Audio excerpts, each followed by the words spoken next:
Look, summer's almost done, so make sure to step outside and catch that tan while you can, you heard? Oh, and if you see a kid that's riding a bike 2 sizes too big for him, that's just little man trying to save the neighborhood all by himself. Oh, and speaking of saving the neighborhood, what's up with all these missing person flyers? I thought this new construction was supposed to make this place safer. Something to think about, y'all. Okay, let's go. Let's go.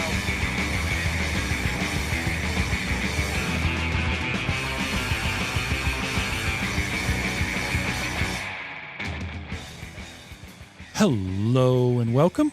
Welcome and hello. This is Wait, You Haven't Seen? It's a show where we talk about movies and specifically talk about a movie at least one of us has never seen before. I'm your host, Travis, a.k.a. TV's Travis. This is episode number 342, and it's week 3 of the GORE Podcast takeover, and we're doing a vampire movie.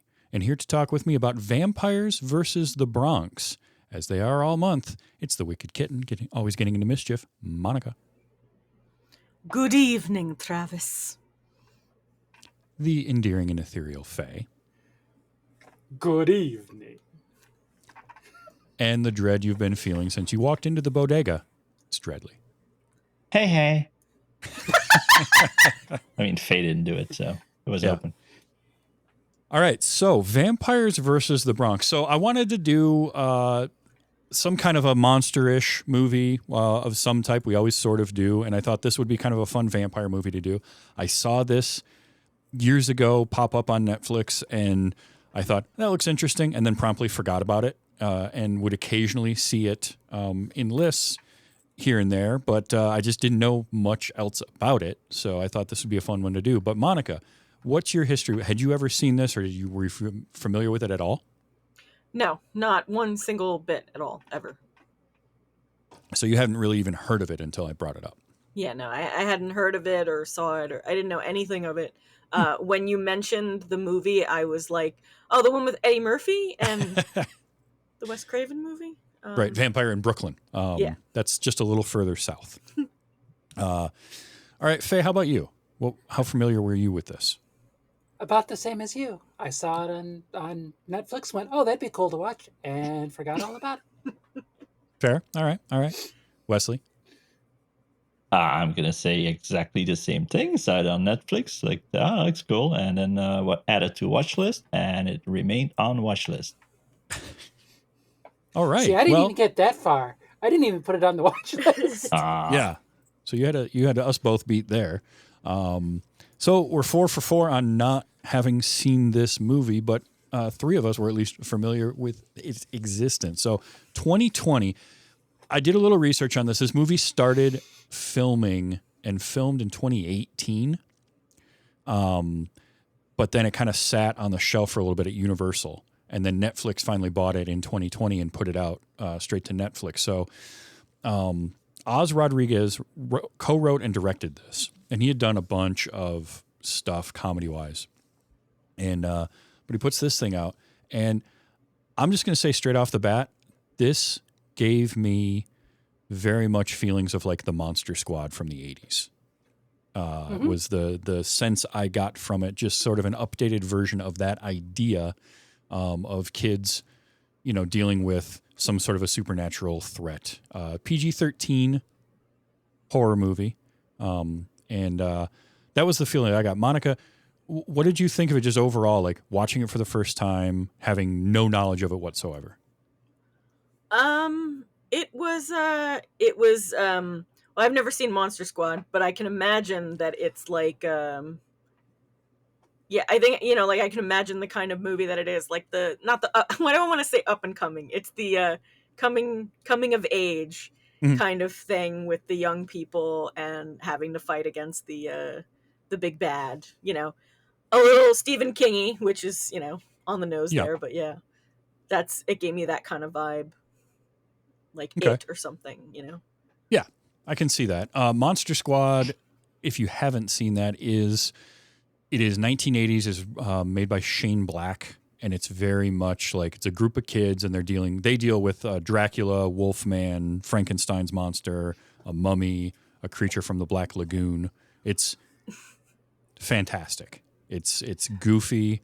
It's very much the Goonies inspired, but harder edged. And this gave me a lot of that same feeling. Faye, how about you? What did you think of Vampires versus the Bronx just on a first watch? Oh, I enjoyed it. And yeah, it definitely gives Monster Squad, Goonies, Lost Boys all mixed together. Oh, Lost Boys. I should have said Lost Boys. That's another good one, yeah. Dread, what did you think of the movie after watching it, after it sat on your playlist for probably 4.5 years? Well, first, I like to just say it's amazing that Monica said Stephen King and then said it instead of Salem's Lot, but I'll allow it. Well, I meant because it was even in the movie. The book was in the movie. Well, yeah, but that's not what I wasn't going for the vampire Stephen King. I was going for the kids battling an evil. With kids. And I go to it. That's what I think of. I think of the kids. Yeah. But no, I really enjoyed this movie. It was just a fun watch. Yeah. And the vampires were cool. Gave me a little Buffy vibes. Yeah, kind of. Yeah. The I more can see modern that. vampire, yeah. And, Face changes. Real good.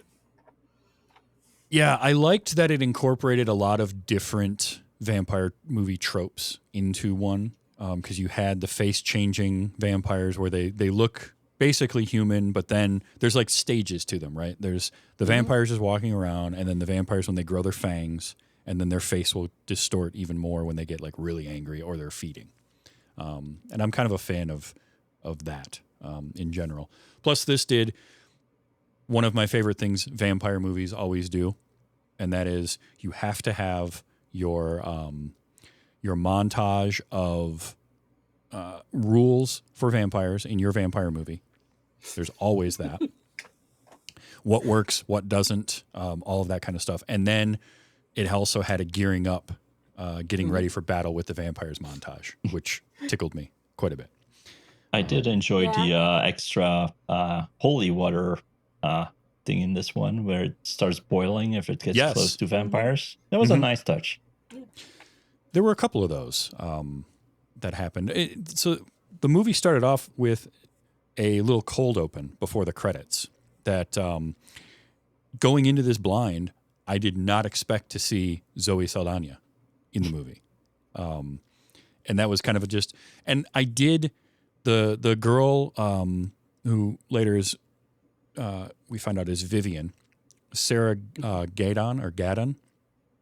I thought at first, I kept thinking it was Erin Moriarty from The Boys at first. And then I realized, no, that's not her, just looks a lot like her. But I love this kind of cold open where you get characters that are going to play a part later in the movie, but we have no idea of that.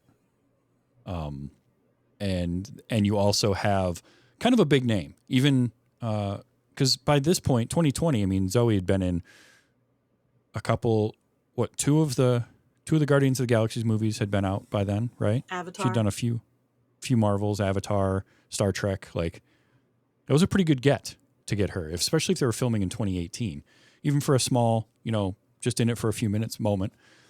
And I love how, I'll play it later, but I love her reaction to kind of subverting the trope of, yeah, they offered me a bunch of money for my business. And she's like, and I took it. I love that. Was great. Right off the bat, we're already like playing with tropes in the movie. So that tickled me. And then Shea Wiggum walks in, and I love Shea Wiggum. I don't know if any of you are fans of him or not, but Boardwalk Empire. Yep, he's great. So I see Zoe Saldana and Shea Wiggum. I'm like, all right, cool. And then Zoe Saldana's character, Becky, is immediately killed off by the vampire, which I loved the tension in this cold open when he sits down and they're signing the paperwork, because it's been loose. And then all of a sudden, like when he looks at her, when he makes the comment about her husband and she immediately, says, I'm not married. I don't have a boyfriend. I don't need a man, all of that. And his next line is, so it's just you then, was so creepily delivered. Oh, yeah. I went, uh-oh. Yeah. Wrong answer. Immediately, You're like, not going to oh. survive. But I then love him looking over her shoulder at something, and then you don't see anything at first, and it's it's a very, very classic moment of she continues on like nothing's going on, and we get the out of focus vampire coming in from the background. Mhm. And I really liked how that was framed up. I thought it was a lot of fun. So it was a fun little cold open. Monica, what do you think of that as like the start to the movie? Did that help to kind of get you in the mood for what the movie was going to be? I Or don't. did you not really care? I don't know. I thought it was cool to see those two people, and like somebody getting murdered. That was pretty cool. I like that part. Fictionally. Definitely don't. A little sad. Zoe's dead, but Yeah. it was nice. Definitely to see her don't take at all. that line out of context at all. What line? Nothing. But I like that. I like a cold open, and then boom, you get the opening credits, and then we meet the kids, and this is the driving force of the movie. And I love these kids. So Jaden Michael plays Miguel. Gerald Jones as Gerald W. Jones III is Bobby, and Gregory Diaz as Luis. And I like meeting. I am a absolute sucker for big city neighborhoods like this when they're depicted this way, where he's the little mayor. I love that nickname too. Little mayor riding his bike around. Oh, it was great. You like that opening, Faye? Yeah, everybody loved him too. So it's just like, yeah, man, hey, little mayor, let's go. I'm such a sucker for that in a movie. There's something great about that neighborhood mentality, and everybody within those few blocks just knowing each other, and they've got the bodega, and it's just this community about it, and everybody liking him too. Like the kid, everybody likes the kid, and he is hardcore promoting his block party, and you learn so much about Miguel from that right there. And he's supposed to be like what, 14 or 15 at most. Yeah, I thought 12. They were acting. could be pretty anywhere young. within that range. I know they were older. Yeah, she's than six because the girl he kept going for, she's 16. She's way over you. Yeah. Oh yeah, I can't tell how old kids are anymore. I'm too old for that. I was thinking 12 because his mom was like, "You sure you don't need a babysitter?" And like 14, you definitely wouldn't need a babysitter. Well, I feel like that 11, also 12 is the line. It also pokes more at the 14-year-old for that. Yeah, that's true. Okay, who caught? Show of hands. Who caught the instant? Why am I blanking? Nosferatu reference. We got one. We got two. Not a name. Yeah. Yep. I got it after Monica told me. Okay. Does that Well count? No, it does not. Sorry, you lose. Yeah, I liked that immediately. Murnau. I was like, oh, cool. And then I realized what the image was too. But the image on there is Vlad the Impaler. It's like, okay, we're doubling down. Dreadly got that immediately. He's like, "Isn't that?" And I'm like, "What? Like you have like pictures of him somewhere that you've seen? Yeah. Like, how do you know? I've seen that. Vampire? Yeah, I've seen that exact image before. If you're a vampire, you got to tell us. That's like it's like a Well, then you like couldn't being a cop. see me because Yeah, no, Yeah, he because wouldn't be on apparently in video. this world, yeah. Yeah, it Even depends on the vampire world. We know it's all different in every world. But I really liked Murnau or Murnau. Is it Murnau? Murnau. I say Murnau. I always said Murnau, but they said Murnau. So Eh. anyway, I liked that. Meeting the kids, and then the next face that pops up is Method Man. that got me too, because I As the love priest. him. I Yep. absolutely like. He is just one of those that it doesn't matter what he's in. He's got so much charisma on screen that he's just great. And having him be the priest was also hilarious. That's on the way to, but like a step below George Carlin playing a cardinal in Dogma, right? Like it's that great. But I just love like seeing this neighborhood, seeing everybody interact, and we meet Miguel, Bobby, and then we do meet Luis. And Luis apparently moved away. There's like some backstory there that he moved to Tampa, but he's back for whatever reason. this movie has like a balance of giving us some backstory without diving too much into it. He's here now, but was he staying with his grandma? Yeah. Do you think? Okay. Wait. Because look at the mom of the one kid, and then look at his. Yeah, it was definitely his grandmother. She had that. She did have that look. Yeah.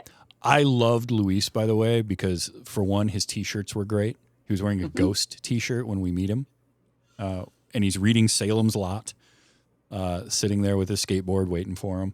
I loved these kids. All three of them were great, and they had a great chemistry together, and they were just a lot of fun because you could tell like these characters were really well written, and I think they got to hang out for a bit. They must have. I didn't read anything about it, but they must have hung out for a bit before filming because they just seemed to get along really well, and they were a nice mix. And they each had their own little stories going on at the same time as like our main story, which I thought was a lot of fun. Monica, did you have a favorite of the three? Well, I guess I really Luis was just like, he was so nerdy and stuff that I did kind of like him for obvious reasons. And, he just reminded me of, like, my family's very nerdy as well. So it just kind of, like, fit in there, Mm-hmm. Faye, did you have a favorite? Little Mare. Yeah, like Miguel. He's good. He's a good kid, and he's a lot of fun. If I have to choose between the boys, of course, that's my favorite. Yeah, we're choosing between the boys. We'll get to other characters later. Don't worry. Wesley, how about you? Did you have a favorite of the three? I guess the main character. Oh, Cheater. Little Mayor. Like Little I Mayor? mean, also Puerto Rican Harry Potter was cool, but he didn't do enough magic. I like too that Luis is the one that knows about vampires because he's the one reading, and he's reading books. He's reading comic books and all of that kind of stuff. They're too young to have seen Blade yet, but then they get to watch it because of Tony, which we're going to get to in a minute. But I love Luis, and I like that he's the one doling out all the information. I also liked, and I'll play this later, but I loved when they meet up with him and him saying things like Bobby's voice has changed a bunch and all this because he's been gone probably for 6 months, and like that'll happen when you're that age. Bobby, I liked Bobby's arc. I liked his story, I think, the most of the three of them because they gave his character a little bit of backstory that I thought was interesting because he's the one who is like sort of looking at the gang, and then we learn because at first it's like, well, why would he want to be involved with that at all? But they have the backstory of he got in a fight in school, got kicked out, and his mom is hard on him. But then we learn sort of why is because his dad was involved with the gang and got shot, and she's worried about that happening to Bobby.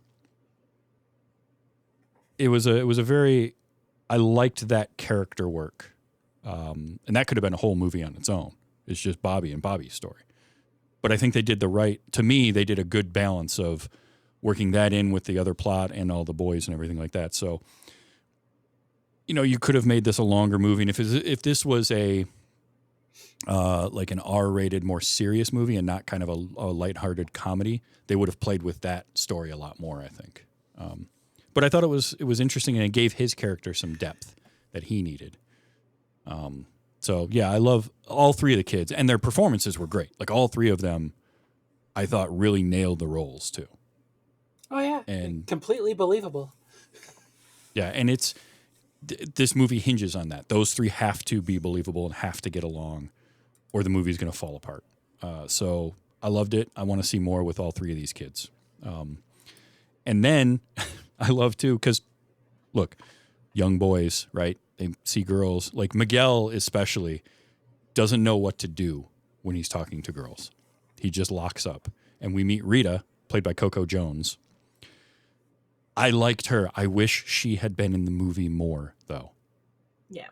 That was, if I have, like, of the complaints I have on this, that is a big one, is Rita is only in the movie for the last really half hour, if that, and she doesn't get to do enough. And that's a missed opportunity, because when we finally get to meet her, like we meet her early, and that scene outside the bodega killed me.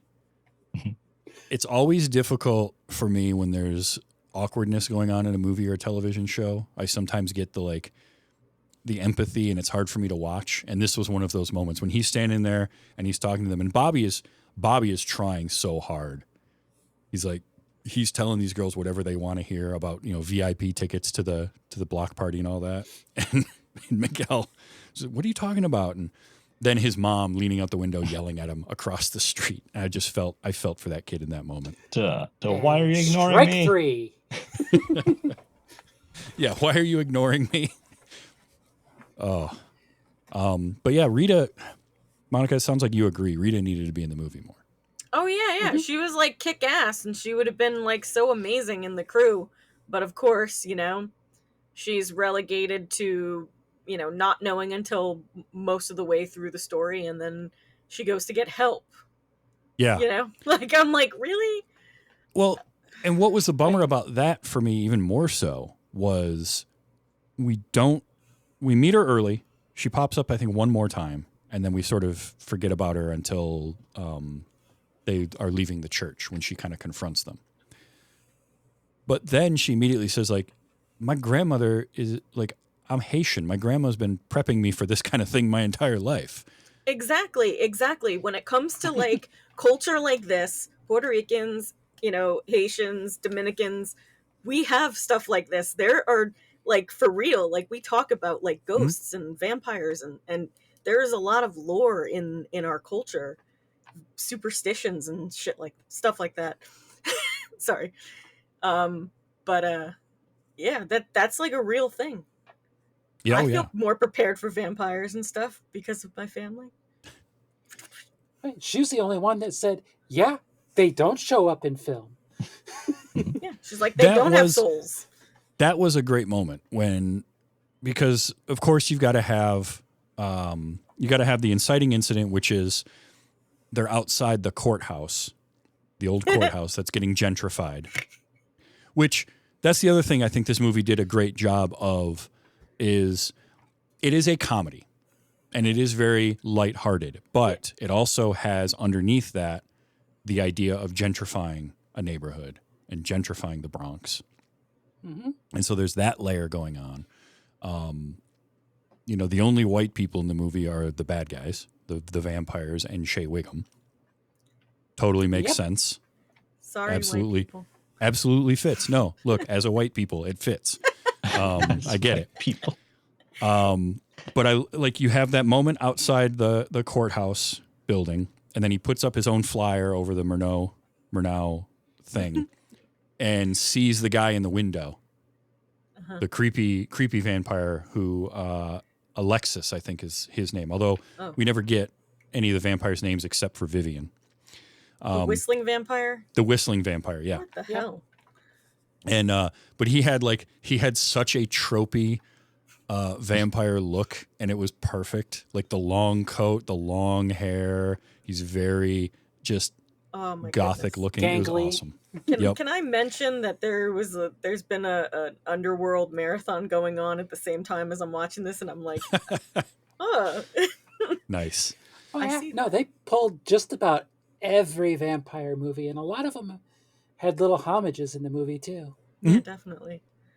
But yeah, so Miguel sees that, and so he had split, right? Bobby and Luis don't want to be putting up flyers; they want to go play Xbox at Tony's place, at the Bodega. So they're split up. So Miguel's on his own. But when he takes off and he's riding away, and then he runs into Henny and his crew, who we've met once before. They're the ones. They're the gang in the neighborhood, and he runs into Slim, which of course, the giant rotund guy is named Slim, right? Why are you gonna call him Slim? He choose the name. It's a good nickname. Mm-hmm. I did like that guy, but he might have. I think he had his Slurpee, which probably was full of alcohol as well, but they don't make mention of that. But it gets all over his jersey. He's got a custom Knicks jersey Love those. And then chases him. And my note was, well, of course Slim's going to chase him, but Slim needs to stop skipping cardio. Because he was looking winded almost right away. He's not going to catch that kid on his bike. Are you kidding me? He's There's on a no bike. chance. He's fast though. He was fast. Exactly. Thank you. He is. Good job, Slim. No, he is fast over short distances, but he got tired. Good And the job problem running is- to your death, Slim. And the problem is that kid is running like a scared jackrabbit, and he's on a bike. You're not catching him. But yeah, this is the first vampire incident, and I liked this scene too. I thought this was, again, it's every kind of vampire-y trope.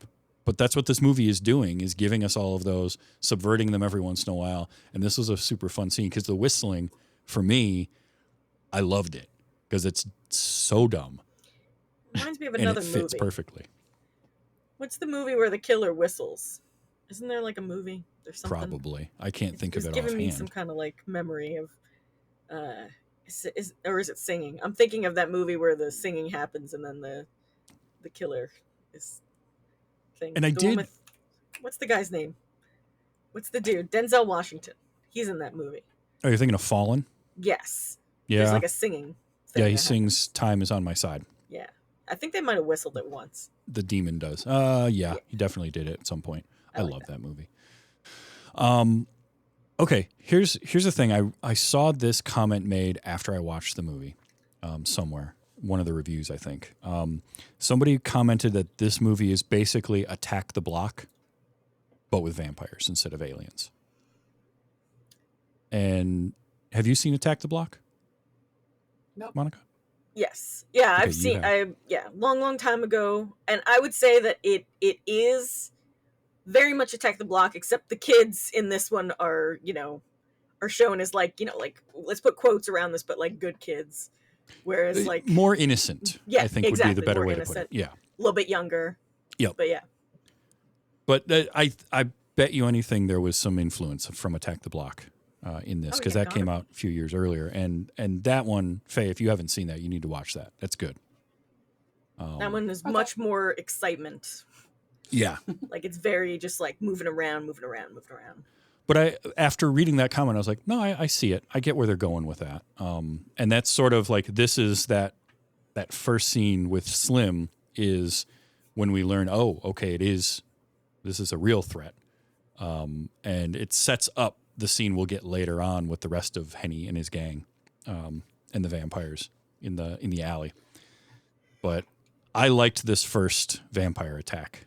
The movie did actually, I think, a pretty good job of being an accessible kind of entryway horror film. Yeah. Yes. Because it's definitely like, is this one of the best vampire movies I've ever watched? No. No. But is this a vampire movie that you could show to a younger fan of maybe interested in getting into, or people I know that are not younger, that are just adults that they love Halloween and horror themes, but they don't necessarily like gory or overly intense movies. This is that type of movie for them. It's sort of, I don't want to say, like, to call it like a Fisher-Price vampire movie sounds derogatory, Oh my but God. it's that idea. But it's not wrong. It's Yeah. a easier to digest vampire movie. Can I write? Here's my note. My note is it's a syrupy sweet version.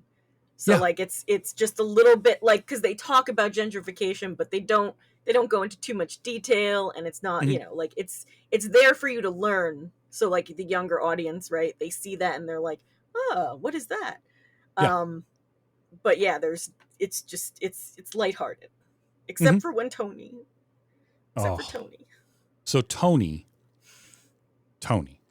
was played by the Kid Marrow, Joel the Kid Marrow Martinez, who is from the Bronx, and I love Tony, and I love Tony's Bodega.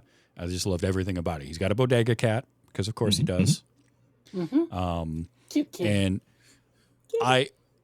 I've only been to New York a couple of times, but one of my favorite things visiting New York City are bodegas and going into those and finding just getting something or getting a sandwich or whatever it is. I love those places. And I loved having that be this like landmark in this neighborhood. And this is what the kid is trying to save. And we get the gentrification is happening in Murnau's properties. It's like buying everything up. But there's not this direct like Tony's having problems. It's just Miguel wants to save it because it's important to him. And then to find out later on, like Tony basically let the kids just hang out there all the time and it kept them out of trouble. Loved that. And I loved everything about Tony. Yeah. There was text of them raising the prices for the rent and he couldn't afford that much. Sure. I mean, he also gives everything away for free. So no, he does Yeah, not. he was a really nice guy. He ran a tab for the kid, like, so he paid later. Come on. Sure. Well, But like, that's to Vivian. He gave the Vivian. hummus to It was Vivian. one thing a hummus, and he was probably trying to hit it or something. You know, I'm just saying, wouldn't you? But like being from New Jersey, and we're kind of where when you can't afford to live in New York, you kind of go sometimes, although we're still expensive. Like where I grew up when I was very, very young, we had bodegas, and it was I remember walking to them as a little kid because it was like the neighborhood was kind of like a family, and it was safe to walk down the street. I would go to the little store there, and I bought my my strawberry banana Bubblicious or whatever, and walked back to the house. And I'm like, how did I do that at like 5 years old? Like, who was letting me walk down the street? But it was I used important to do to the the same in neighborhood. Texas. Exactly. But that's kind of that's the thing I was talking about with like the opening to the movie too, is it's that feeling like, yeah, the kids can go there and they're going to be safe. There's not going to be any problems with them getting from home to the bodega to hang out. Tony's got an Xbox set up. They're just going to, I love that moment later when he's talking to Vivian. He's like, yeah, the boys, I practically raised them. Like they'd be in here playing Xbox or doing their homework or whatever. And it kept them safe and it kept them out of trouble. Yeah. Like having that and having the community, and everybody in the community knew. It was like when I first started watching Luke Cage on Netflix back in the day, that was one of the things I loved about that. That's in Harlem, but they had Pop's Barbershop was Switzerland. Nobody messed with Pops. It didn't matter what was going on in the neighborhoods or in the city at large. That spot was this safety oasis. Yeah. And that's one of those things I love about like those kinds of things, and you see it a lot in like Italian crime movies or something. Mm-hmm. There's always this like level of respect everybody has for certain places. Certain places, you never and do it at people. Dinner time or something like that. Yeah, you don't mess with like that guy or that woman because they just command that respect. And Tony was that in this neighborhood. Everybody loved Tony, and that's why he can do what he does with like giving away, something or having a tab for the kid, because he knows Miguel is going to pay him, and it really doesn't matter to Tony because he's keeping Miguel safe as well, and he's keeping him from doing stuff on the street. So I just loved all of it. But I like to after the first vampire incident, because the first attack and Miguel just books it back because he knows where Bobby and Luis are. And he runs in as they're playing Xbox, and Tony's getting housed. And then he comes in just babbling about whatever the hell happened, and none of them believe him at all. The first thing he says is, he was floating. That's it. He walks in, he's just like, he was floating. And they're just like, what? What does that even mean? So much of this was really well written in terms of like, I get a kid immediately just babbling about whatever the hell he just saw because the shock of it, and none of them believing him. And then the next day they're like, Tony, you got a copy of Blade? Yeah, you got $14.99. Perfect movie also for them to get obsessed with. Oh yeah. Oh yeah. I like that. That was for them. I wonder how much the production had to pay to use Blade, because that wasn't a Universal picture. That was New Line Cinema. But whatever it was worth it. Let's put it that way. Mm-hmm. I never think about that. The rave scene. Oh, yeah. Now, what we thought as soon as we saw it? We're like, We gotta rewatch all those movies again. Ah, yeah. Yep. I'm a big fan. I remember seeing Blade in the theater, Wow. first one. I wasn't even allowed in the theater then. Well, I know because you weren't old enough yet. We know this. So when they go, is it the next night, later that night when they Miguel is talking about like the people moving in or what that, and they hear the sound in Becky's shop. So he's looking through like the torn paper.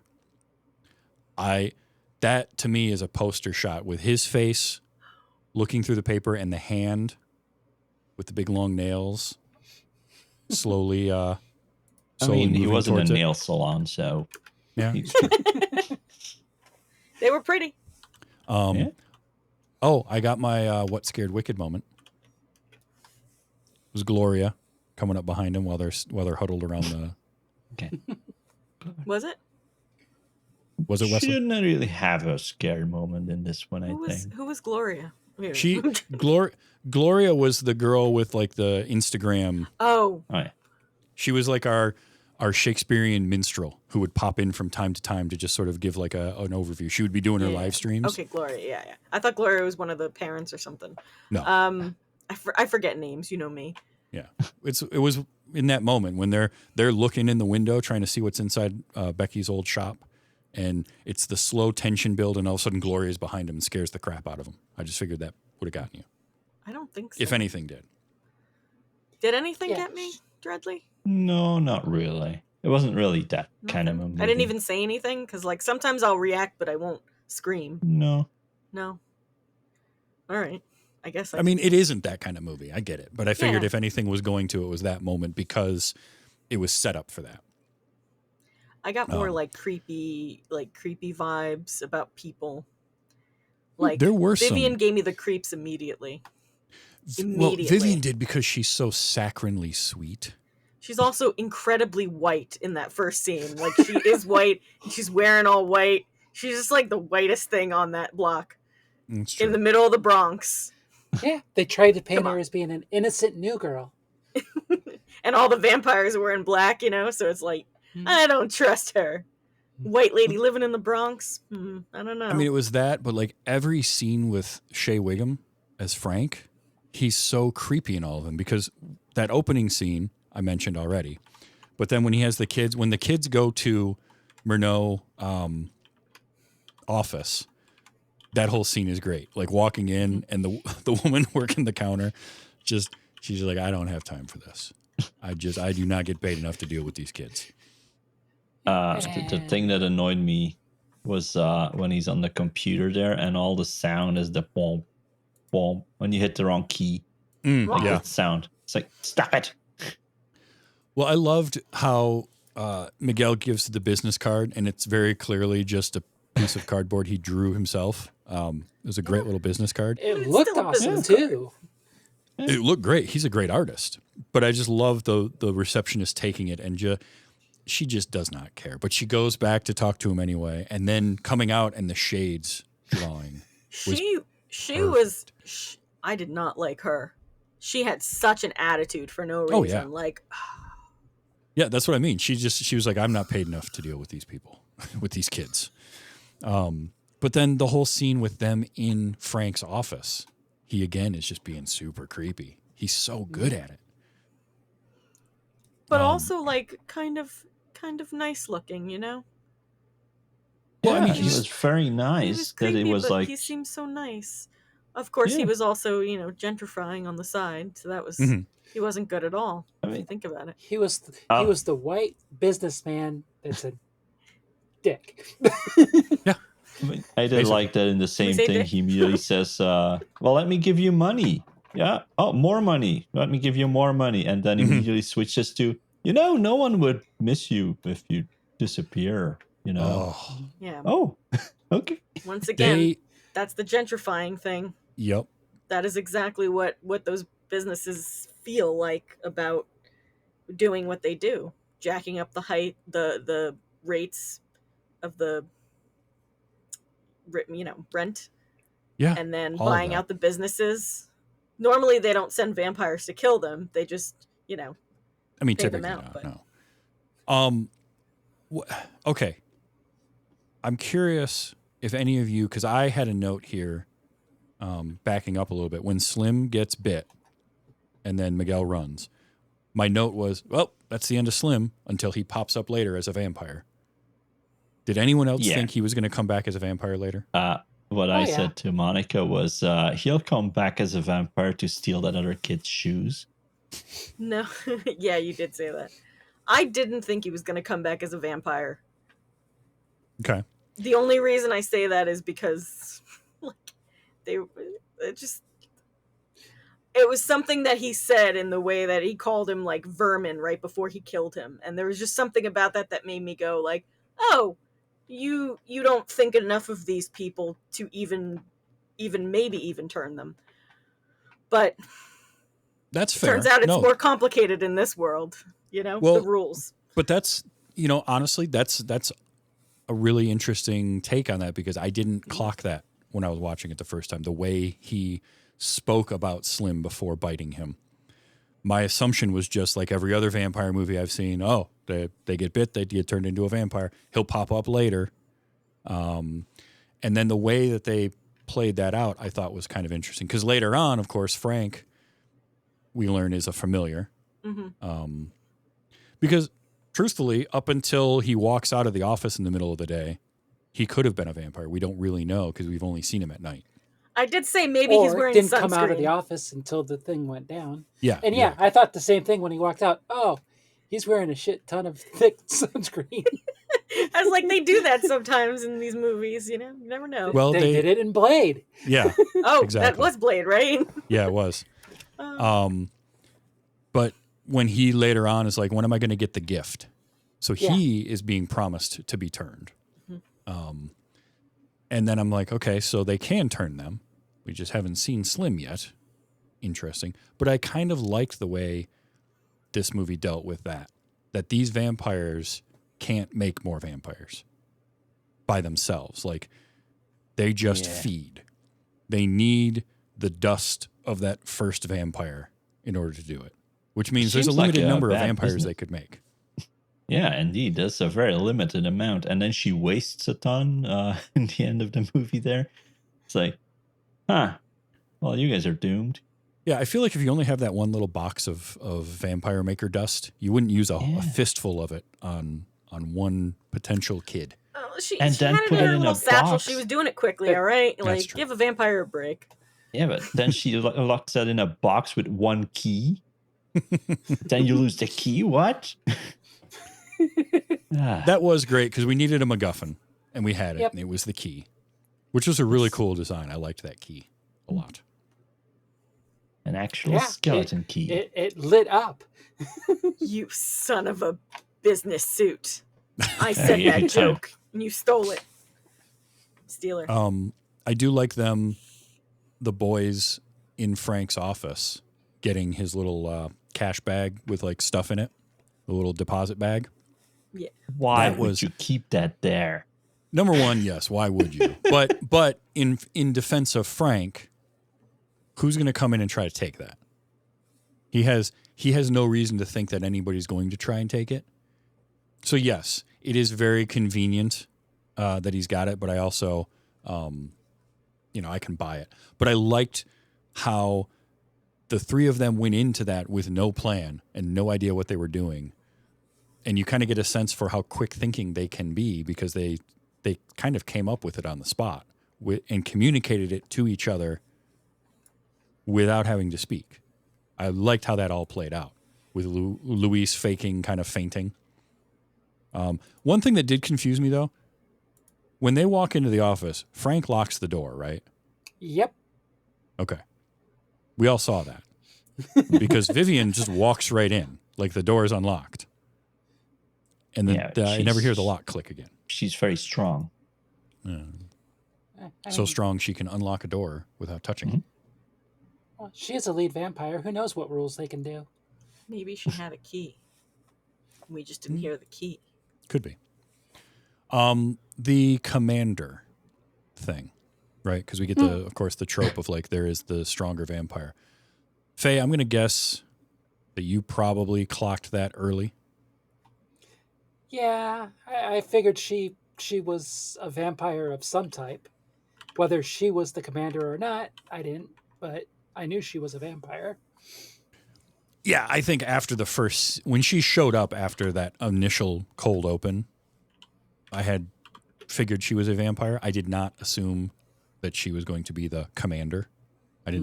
I just didn't have any idea who that was going to be. I figured it would just be some other very powerful vampire, but that was kind of a nice one in terms of like giving us the setup and then somewhat subverting the trope, but also, you know, it is a thing we've seen before where like you meet the powerful vampire or the powerful bad guy early and don't know it. But I like that. There's a lot going on here. The first hour of this movie is an hour and a half long, and the first hour does such a great job setting everything up, and we get them going back in with the cameras. Of course, flashlights are their phones, right? Mm-hmm. But going in to get evidence because they know that it's all going on in the courthouse now. So they go in to get their evidence, and he takes the video, but then they run out, and he never looks at it until. But then when they get out of there, and the cops show up immediately, it's like, oh, bummer. Yeah, you got nailed, and the whole thing outside the office was great. Because like you get half the neighborhood there, and Miguel trying to do his big reveal, right? And he's showing everybody the phone, and it's just an empty coffin. I liked that spin on things because the whole vampires don't have a reflection makes sense. But I don't know that I can recall a vampire movie where they can't be on video or film. Maybe there has been. I mean, it's some mostly of the with older early cameras. ones, yeah. Like, because they use mirrors to take the image. But of course, That's a good digital. Yeah. Yeah.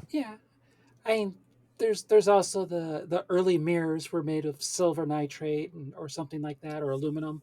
Or now it's aluminum so that they would still have the reflection now. Mm-hmm. So it depends That on would be the backwards, the but- world. Yeah. But Here what I it's liked, because they have no soul. yeah, There you go. I actually really liked that as a reason for that trope, and that it's Rita that pops up with that and says it. That should have been her entrance into the movie, though.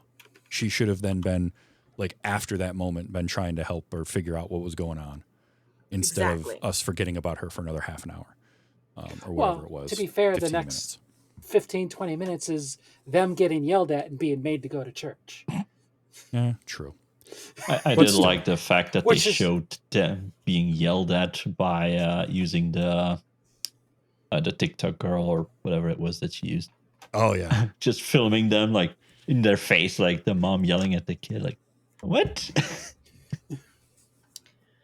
I just like it's hard for me, and I do love coming of age stories and movies like this. There's like, It and Stand By Me and a plethora of stuff. We watched Summer of '84. Like there's so many movies like that I love.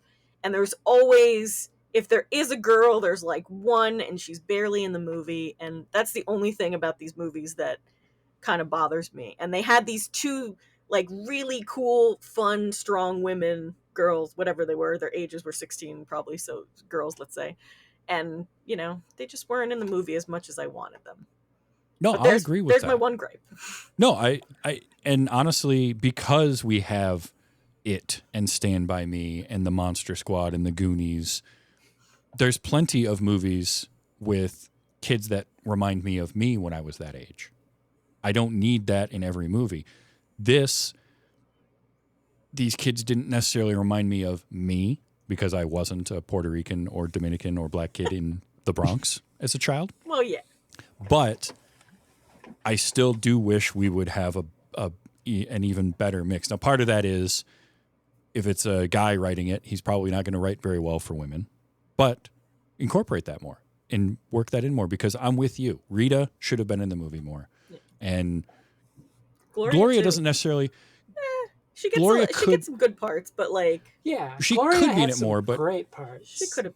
Well, I mean, more Rita than Gloria, but still. Yeah, like Gloria doesn't necessarily need to be in the movie more because of the nature of what her character is in this story. She is, Yeah, but she was fun. but she was fun. I know. I loved the that's not sweat, that's glow. Yeah, Yeah. That got me. she was fun. I did have a note here, which was I'd rather go to juvie than deal with angry moms because Oh. those poor kids, those boys had to deal with some angry. Oh boy, nope. And no thanks. not just any angry moms. No. These are angry, Latinx and black moms. Yeah. And so that's I know that. I know. Yeah. They are yeah. Yeah. They're serious. And when they say they'll smack you upside your head, they will. They will. And that's when you reminded me- stop. Yeah. Smacked fair. Did we lose her? And she's back. Yay. It That rem- scared me. I got scared. Look, that was my jump scare for this episode. I was It like, reminded oh, no. me. It reminded me of a moment in Hackers where Oh, the one Joey. character. No, not even Joey. Where Phantom Freak is getting arrested when they're doing the raids. Oh. And he's getting Oh, yeah, arrested, yeah, and yeah. then his mom comes in and sees all the cops and just starts smacking him and yelling at him. He's like, "What are you waiting for? Arrest me already!" Like Yeah, exactly. that was my feeling in this moment in this movie. Like, no, just take me to juvie. I don't want to deal with mom. that entire crowd of people outside, like, what is wrong with you? I'm just like, oh, I feel judged, and I'm just watching the movie. But that gives us our MacGuffin, right? Because he's still got the key. They give back everything, but he had the key in his pocket. So now we have a reason for the vampires to keep going after them. And they got to figure out a way to get together and sort this out. And they, Miguel and Luis realize they can meet at church because their moms are making them go to church that night. But this is where Bobby's story diverges because now he's getting involved with Henny because he's annoyed with Miguel. And again, in a more adult themed film, this would be harped on, I think, a little bit more, sort of the rift between Bobby and Miguel at this point. And it does begin and then get bridged very quickly. But I liked it because it just gave a little depth to that, and it gave a little something different, and a reason to get the gang members involved in things too. Yeah. Because, Bobby is now he's angry with Miguel, so he gets involved. The gang is working for Frank. Frank is paying him a bunch of money. And I just kind of like how everything's converging. And then the scene in the church was awesome. I loved it. I really liked Method Man coming out doing his thing, and the snap zoom into him, which I captured a GIF of, and I posted it in a couple places. I had to watch it like 5 or 6 times. It made me giggle. I'm Just gonna that keep snap my zoom in the eyes one on eye. you. Yeah. So yeah, and then we get that last half hour of them like making their move on the vampires. Now I did capture some audio. I want to play some of these. 'Cause I got some good stuff.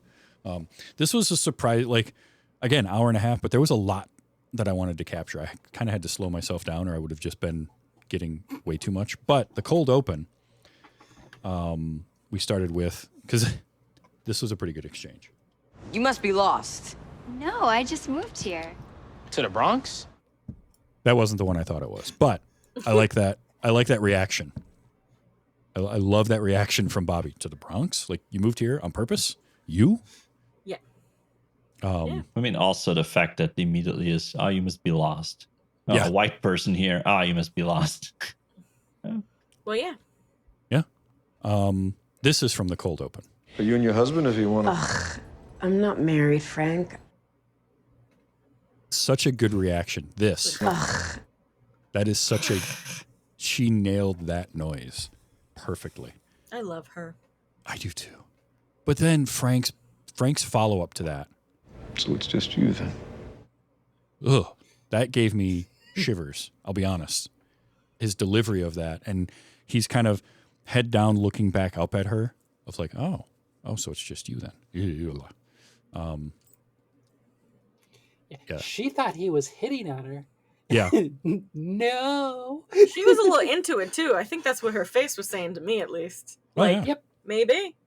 I love Zoe Saldana, and I loved her character. Becky was just fun. This was the exchange with Vivian, who, again, at this point, we don't know that Vivian is a vampire or has any prominence in the movie. She's just like random person, but I just liked this. Thank you so much for squeezing me in. Sure. I'm so happy I found this spot. I just moved here. To New York? No, to the Bronx. I got priced out of my old neighborhood. Oh, I hear you. The same thing's been happening here. You know, they offered me a stupid amount of money for my salon. Ugh. Yeah, so I took it. Yeah. That scream. It was great. That's the saddest part is that, she thinks it's a good thing to take the money and run. Mm-hmm. And that's what they want you to think. That's what they want you to think. True. I only got a couple of Bobbies, but Bobby had a couple good lines. This one was one that got me. This is, again, we kind of talked about it, but like this would be harped on even more, the gentrification angle. But when they're looking at the pictures, the drawings outside of the courthouse, when they're like, it's going to be turned into apartments. Y'all know how this starts. Them white people with canvas bags, that's always the first sign. Listen. Yes. I'm in that clip and I don't like it. Okay. Because I do have canvas bags that I take shopping. Yes.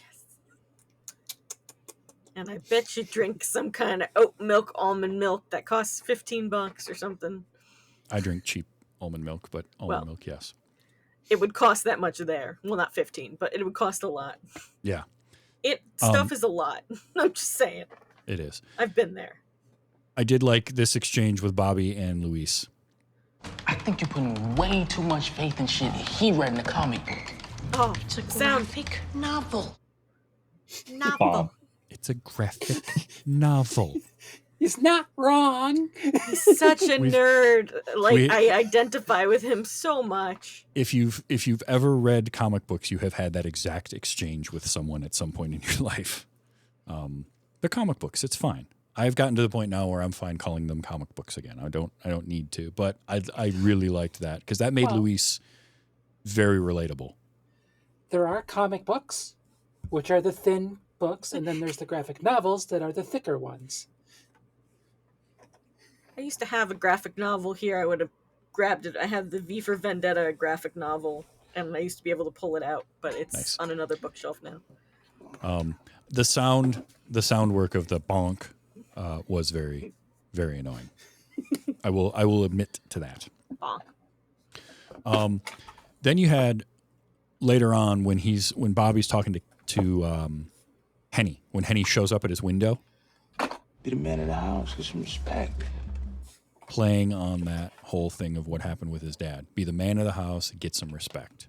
Again, could have been explored further in a different movie, but even just in this movie, I liked that because you can see Bobby struggling with it, and that's the thing that tips him over the edge, is that get some respect. And I think that that's a good thing because there are a lot of movies that are serious, like, will he join the gang, won't he? His older brother's in the gang kind of stuff.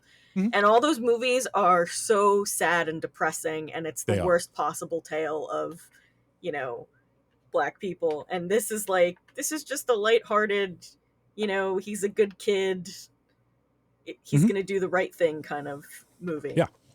Not like Spike Lee, but And then when he does come back to them and they're outside Tony's, they're trying to get in there because they see it's all boarded up. And he comes up and just shows up and starts trying to help him. And Miguel makes the comment about him being like his dad and just, joining the gang or whatever. I liked. Don't talk about my pops. That's the line you don't cross. I thought it was Mom's. Either one. It's one of the two. In his case, it's Pops because of what happened to his dad. A moment of silence for Tony. Yes. We're going to get to Tony in a minute. Okay, I'll hold this candle until we do. Because first we got to talk about Luis. I love Luis. He had the ghost shirt that I mentioned earlier, and then at the end of the movie, he's wearing a Slayer t-shirt, which is awesome as well. Yes, the whitest Puerto Rican kid ever. You mean? I'm talking to Puerto Rican Harry Potter right here. Yeah, basically. I love his introduction, reading Salem's Lot, and then when he starts talking to him. Finally happened. I'm out of the crew. Everything's different now. Miguel is a politician. Bobby's voice changed all of a sudden. It sounds like Denzel now. I bet you even got leg hairs. Yup.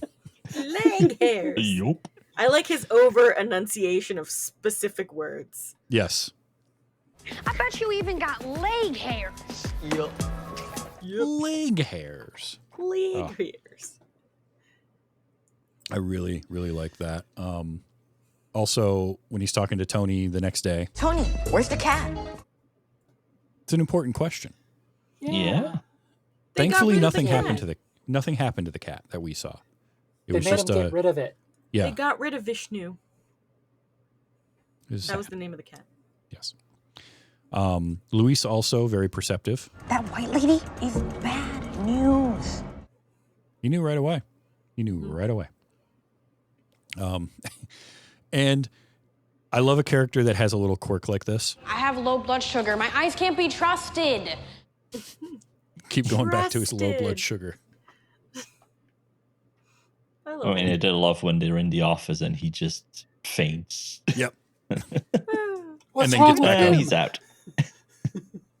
And then he gets back up. I'm suddenly feeling much better. Oh, when he walks up to when Miguel taking notes. I love that, right? Because Luis is giving him all the rules for vampires, and he's taking copious notes. And then later on, he's got Blade running again. He's taking more notes. And when Luis walks up to him and then just says, I don't like that look. You're about to say something stupid. Well, Yes. when they're good friends and you grew up with them, you know when they're going to say something stupid. Yep. Again, very perceptive. He's a really bad man. Of course he is. He's in real estate. I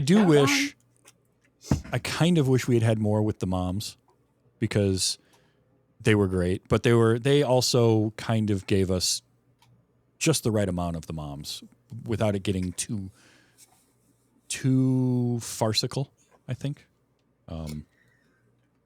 But when he's on the phone, when Miguel and Luis are on the phone plotting their, hey, you going to church tonight?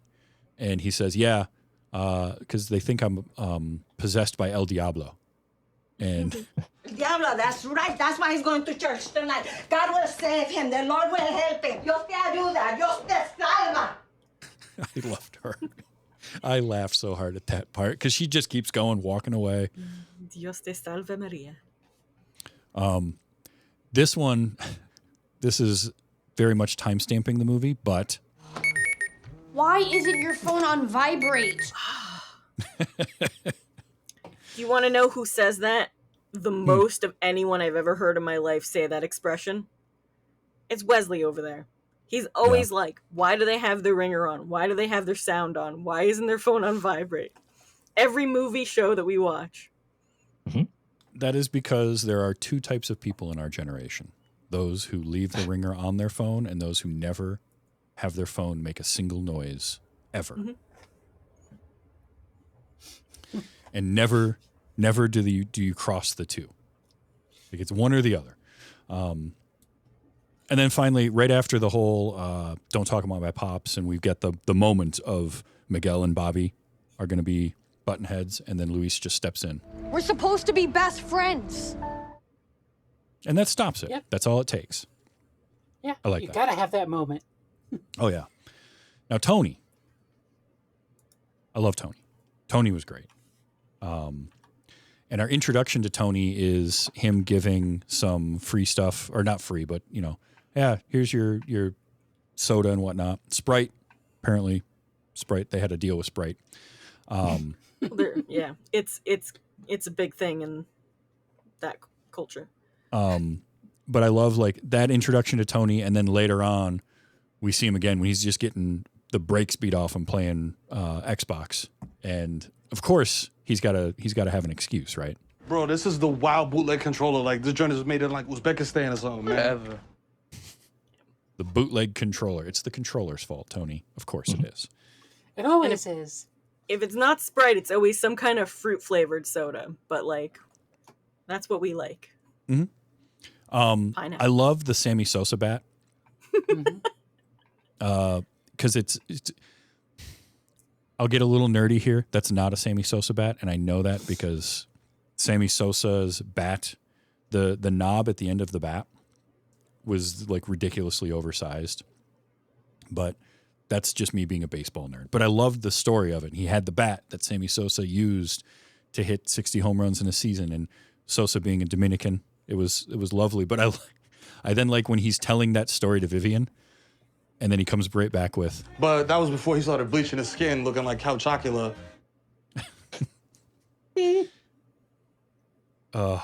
I could not help it. It was way too funny to me. Let's see. This one, okay. I have two that are out of. One of them is out of bags. One of them is out of trouble. I'm not sure which one this is, so we're going to find out. When the parents were working, they were here in the bodega, hanging out, doing homework, playing video games, staying out of trouble. I like that. That's what makes Tony great. Tony is just a good guy. And he still, at this point, I don't think believes Miguel, really, like about the vampire thing. Until he looks at the video when he reaches down for the bag and he notices she's not on there. It's such a good reaction. And when he stands up. I'm out of bags. Guess I'll see you at the block party.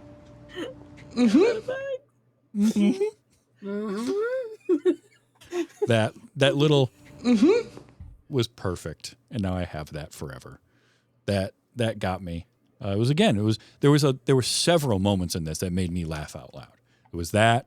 It was Method Man with his little like one eye open looking around. And he had, I also like, for Tony, I like when the kids go into his they find the holy water and they see the boxes of Dunkin' Donuts and Sprite, and that's how they're going to get the holy water out. Smart. If it works, it works. I see a continuity error and I needed to complain about it. You ready? Okay. When he like fills up the Sprite with the holy water and then they run out, when he comes out, those there's two Sprite bottles and they're completely full. Yeah. No way. Mm-hmm. Sorry. It's wrong. Also, where did the second one come from? I thought there was only one bottle. There was two. No, there were two. There was two. All right, I could have missed that, but I know it wasn't filled up completely because you couldn't. You had to like dunk it halfway and then pull it up. Yeah. But I like that. And then when Method Man comes in and he looks around and it's just, those shit stole my Sprite. They stole my Sprite. Oh, it got me. Wesley said that 2 seconds before he said it. It's like, they stole the Sprite. I also like this one from earlier. Enter not into the path of the wicked, and go not in the way of evil men. The church bell going right after that was perfect. The timing. Oh yeah, Gloria. We like Gloria. Gloria was fun. She had a couple good moments. I liked. But trust me, girl, this ain't sweat. This is flow. Get in. It's a great opening moment for the movie too. And then when she's doing her live stream later, when they're moving boxes in to the courthouse. Yes. And she's just standing out there, and this was right at the end of it, but I just like this. Yes. Yo, am I bugging? All these boxes look like coffins. Like coffins. No, don't make fun of that accent. Question though. Question. Is that the first place your brain would go when you saw boxes like that? Is coffins? Well, yeah, we do horror podcasts, so yeah, I probably would be going to a dark place. No, pretend you're not you doing a horror podcast and you're just seeing people moving boxes in somewhere. How can I do that? I feel like I can't. They were too thin to be like They were refrigerators. Exactly, you're right there. Like I wouldn't have bought that they were refrigerators. I'm just saying my brain doesn't immediately go to coffins. And they're lying. Yeah. I mean, it's hard to think of how my brain would go if it wasn't you know, Yeah. it's This isn't Gloria, but I just loved this moment. This was another funny moment. It's right at the end. It's when there's the standoff, and Vivian's got Bobby. She's holding him, and the rest of the community's out there, and then the two girls walk by, and they're on their phones, just not paying attention at all. Which would happen. And they're just, this is absolutely believable. And they get their attention, and the one girl looks up and just says, Who this bitch? Yep. I again lost it. I had to pause, back it up, listen to that one again. It was too good. Yeah, I think right after that, doesn't one of them say she's ugly or something like that? Yeah, she does. Yeah. Frank, I only had 2 lines from him, but one was when he's talking to Henny, when he's giving him the money, and he's talking to him, and he says, Of course, I understand that. I can dig it. Oh my God, the whitest thing I ever can said. dig it. when he says that, it's already enough. But the reaction shot of Henny looking at him like, did he just say I can dig it? was perfect. Oh, it was so good. And then earlier when he's talking to the boys in the office. Every last one of you could disappear, and no one would even notice. Just, Shea Wiggum is so good at that. It's diabolical, first of all. It's a terrible, diabolical line, but it's well delivered. And the layers to that is just, it's so deep. Because the surface level is what you think it is, and then the deeper one is the truth. Once again, like we said earlier, Yep. That's how it is. That's why they go to neighborhoods like that and do the gentrification-y stuff. Yeah. When the cops roll up on them when they first come out of after they get their video, and the cop car rolls up, I just liked. You three are in deep shit. Because that's what the cops are going to say when they roll up on you. Smash cut to them in the back of the cruiser. There was a line that made me think of you, Travis, and I wonder if you clipped it or if it's illegal to clip it. I've got a couple more I'm going to play, so we'll Let's see. see. And if you don't hear it, then you tell me what it was. Okay. There was...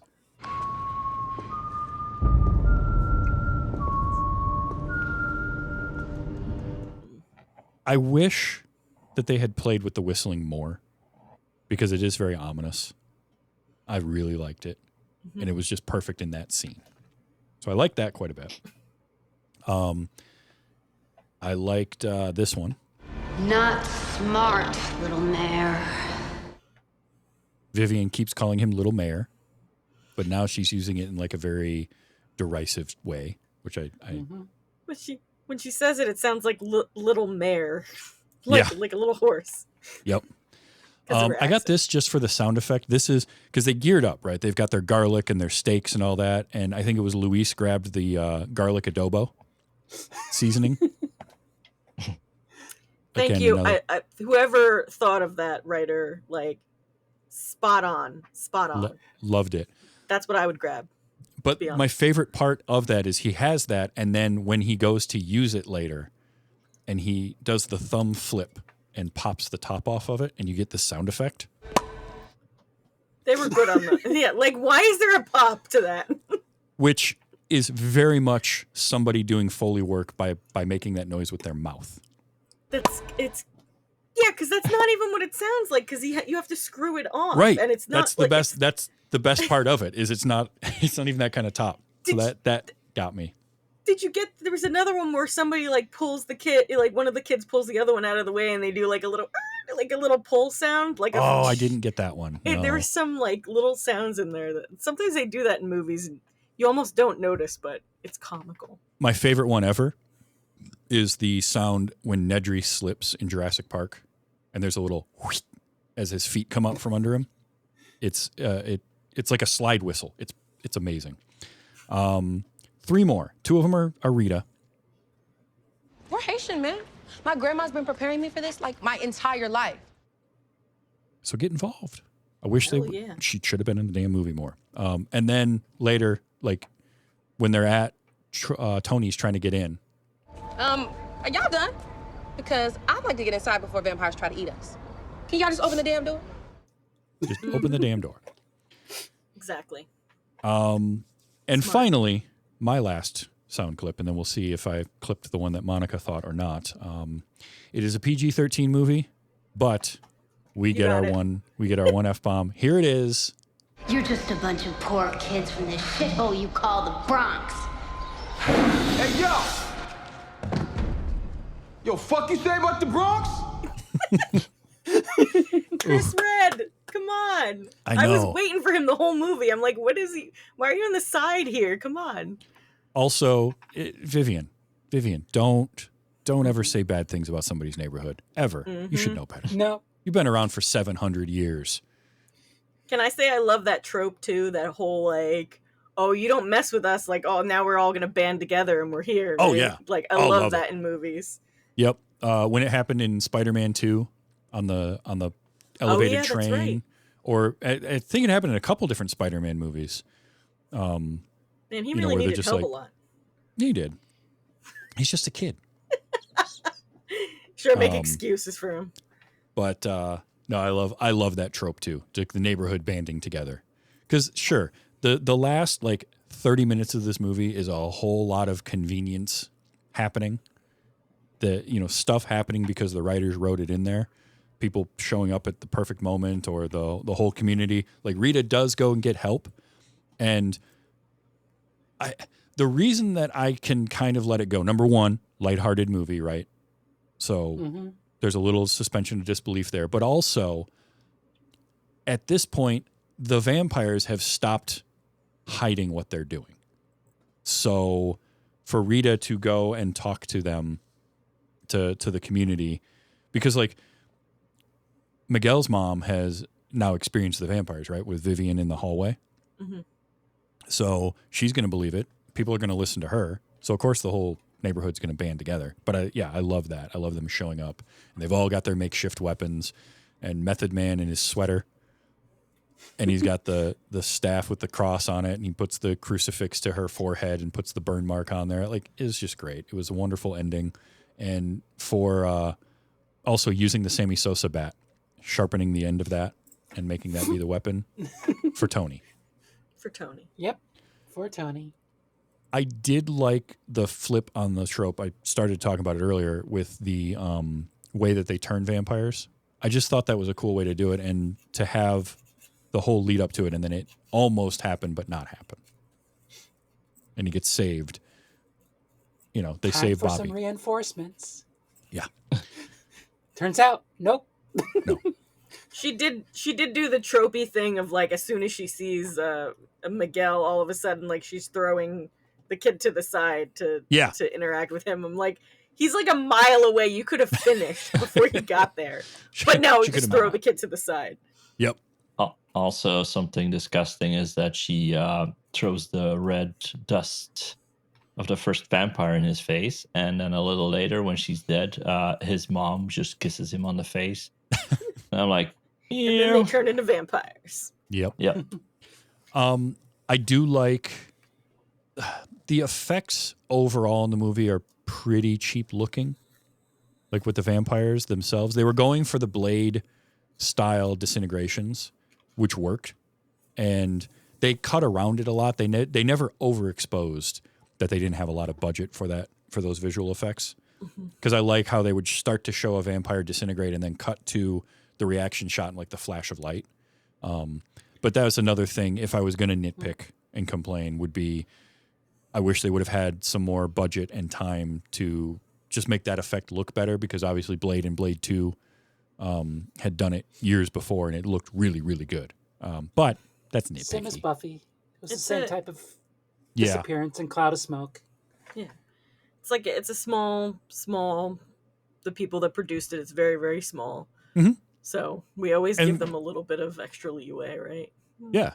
But I also like that effect with vampires. Yeah. I don't like When the they- messy ones, like the ones that turn into like splashes of blood and stuff. I hate that. Just make it clean, like disintegrate. Well, if you follow Lost Boys logic, some of them go up in a cloud of flames, some of them explode with a big That is big one pile thing of blood. I will say I appreciated was all of the vampires in this, when they do because there's 5 vampires I think in total. But all 5 of them, doesn't matter if it's Vivian as the head vampire or what, they all disintegrate the exact same way.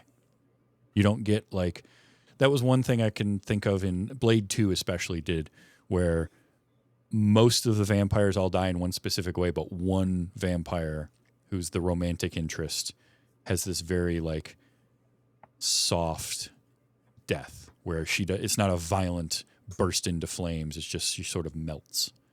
And I was like, that's silly. Why would she get that and no one else does? So Now you're making I appreciated. me need to rewatch that. I'm like, wait, what? I appreciated that this movie didn't do that. There's just like, nope, vampire gets stabbed, they disintegrate into a pile of dust. What? Yeah, We're not going to pull a Buffy the Vampire Slayer? Different rules for different vampires. You know how it goes. No, I really enjoyed this movie. I had a lot of fun with it. Again, it's fun and it's a quick hour and a half and it's paced really well and the kids are great. And I think if you've got either younger moviegoers, it's hard for me to say like, oh, you could show this to any kids because I don't know. I watched stuff I shouldn't have been watching at 7 and 8 and 9 years old. I turned out, I think, okay, but I also don't know that that's the best path. It's going to be dependent on who, on the kids, but younger audiences could definitely watch this and not have a problem. Or if you've got somebody who, again, likes Halloween themed and horror themed things, but maybe can't do, 30 Days of Night, right? That's a great vampire movie, but it's not an easy one for people who don't like blood and gore. Yeah. So this is a much more accessible vampire movie, but it's a lot of fun, along with having just a little bit of layering and commentary sprinkled in there as well. Monica, you seem to enjoy it though. It was good. I feel like it's one of those movies that if I had seen young, I would kind of I'd appreciate it a lot more because I would have that that feeling for it, that nostalgia. And so I'm not saying I'll never watch it again, but it's it's one of those that like I'll definitely recommend, like you said, to like younger audiences or people who want to get their kids into horror, because why wouldn't you? But it's true. But yeah, it was overall a fun time. And Wesley, you seem to have a fun time with it as well. I did. I really enjoyed it. Even without the vampire parts, just the story of the 3 kids and the community, let's say, it was just fun. And Faye? I'm sorry. Yeah, I really liked it. You could honestly take the vampires out of this and it'd still be a fun movie. But this does, and we've talked about this a little bit before, this does the thing that horror does really well, which is horror movies can have oftentimes a lot more meaning to them and be able to sort of package that kind of a story up into a different means. And I like that. I like that horror, and film in general does it, but horror seems to be really good about being able to do that. Horror is the vehicle. It is. Yeah, horror and sci-fi both do it very well. And I mean, of the elements of this movie, the vampire parts are probably the weakest. And that's not a knock on them at all. I just think that other aspects of the movie are stronger. The comedy is really good. The community aspects and those stories are really good. The vampire stuff is a nice icing to the cake. And it's fun, and they have fun with the tropes of vampire movies and lean into them in ways that I really enjoyed. I love the gearing up montage, sharpening the stakes, like breaking the chairs up and getting hunks of wood so they can take off and go sharpen those up. And again, gathering the garlic. He made a bandolier of garlic, of heads of garlic. How great is that? Luis is awesome. So yeah, this is a fun movie. I'm really glad that we all got to see it. I do agree with you though, Monica, that I think I would have a stronger connection to this were I younger when I saw it, sort of like I do with Monster Squad. It's that type of a thing. But I think that could be for this generation, for the generation that was around with that movie. So gives it also gives another a movie for children of color to see themselves in the movie. Yep. And, you know, the white kids who watch it, they can see a different perspective and learn about gentrification. Yes. No, I also very much like that. And I want more movies to do that. I'm always happy to see that kind of stuff. Now, the next step is get Rita in your movie more. Get that character in there. Expand that a little bit. And I think you've got an even better, because the formula is there. And I think you can refine that and make it better. So Vampires versus the Bronx is it's on Netflix in the US, and it's a Netflix released movie. So should be on Netflix in any region. But definitely if you like a vampire movie, it's a fun one to check out. And it's a good low stakes vampire movie. Yeah, I know. I went there. You did it. Now, the four of us talking about horror, we do all the time with Gore. Monica, let people know about Gore that they maybe don't know about it. Well, it's a horror podcast, and the four of us are on it, and it is fun, but it is all horror, and you can check us out by going to gorepodcast.com or checking out our Patreon at patreon.com/gore13. You can sign up, and there's merch, because Travis likes me to talk about merch. And yeah, and we usually have our once a year Halloween watch along party, which should be happening, I think, this Saturday, but we're gonna see. So, you know, you still have time to sign up for the Patreon if that's something you want to do in our little Discord, our private secret Discord, which you have to be a patron to be a part of. But you could be a patron for the low price of $2. $2. And it is fun. We have good discussions in there every once in a while and post pictures of stuff. I put pictures up of my black phone that I got at AMC. Yes. It's a fun Discord. That is sold out for me. Yeah. Oh. Yeah, you meant We can talk offline. I can get you one. We'll see. We'll see what we can do. But yeah, gorepodcast.com. Check it out. It's such a fun show to do. We just recorded another episode not too long ago. It's been a lot of fun to do, and it's also fun doing these crossovers every year in October. Now we have one more week. We have one more episode we're going to do together this year. What's the movie? I have never seen The Black Phone. What's behind you?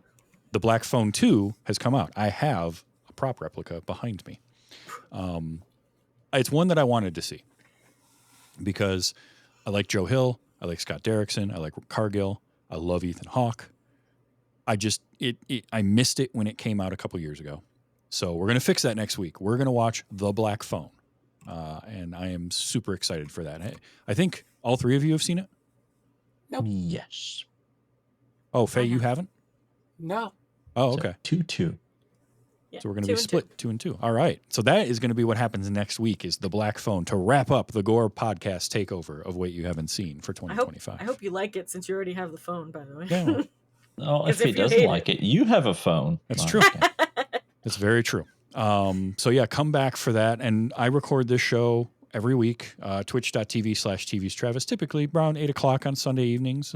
Time's always subject to change, but it's typically Sundays.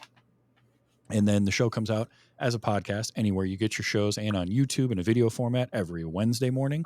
So sign up to subscribe to never miss an episode. And if you want to be a patron of this show, you can do that at patreon.com/WYHS. That gets you exclusive episodes that I do of my first watch diaries where I'm watching shows and series for the first time, episode by episode. I'm in the tail end of Wednesday as a series. Patrons are the only ones that get those. And you can also be part of special parts of my Discord that only patrons are allowed to get into that can help me to decide on series to watch, or if you've got movie suggestions you want to see done on this show, you can do that there. And you can find all of that at tvstravis.com, including links to my merch. So get yourself some Gore merch, get yourself some TV's Travis merch, get all the merch, all the patrons. Either way, Travis gets some of the money. It's true. Maybe. Eventually. Yeah. But that's going to wrap it up for this episode. We will be back next week for the Black Phone. I cannot wait. It's going to be a lot of fun. But until then, just everybody remember to enjoy your movies. And from all of us, be excellent to each other. There's been Wait You Haven't Seen.